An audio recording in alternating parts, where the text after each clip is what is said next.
Andhra style జీడి మామిడికాయ ముక్క పచ్చడి. కేజీ ముక్కలు 2 కాయలు తీసుకున్నాను, చిన్న రసాలు. కేజీ ముక్కలు అయినాయి. శనగ నూనె వాడాలి దీనికి, ఏరుశనగకాయల నూనె లేదా పప్పు నూనె వాడాలి.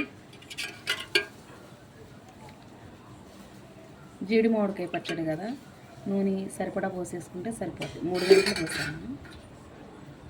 పసుపు వేస్తున్నాను, స్పూన్ పసుపు వేసాను. మెంతిపిండి, ఆవు పిండి 50 గ్రాములు, మెంతులు, ఆవాలు 100 గ్రాములు కలిపి పట్టాను. మెంతులు వేపి కలిపి పట్టాను.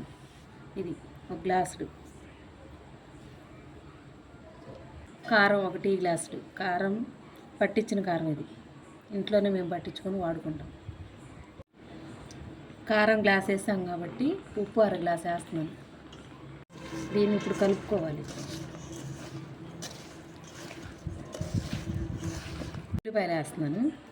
మామూలు పచ్చళ్ళు అయితే ఒలిసి వేసుకుంటాము, దీంట్లో చితకొట్టి వేసాను. 2 ఎల్లిపాయలు వేసాను చితకొట్టి, కచ్చాపచ్చా చితకొట్టి వేసి కలుపుకోవటం.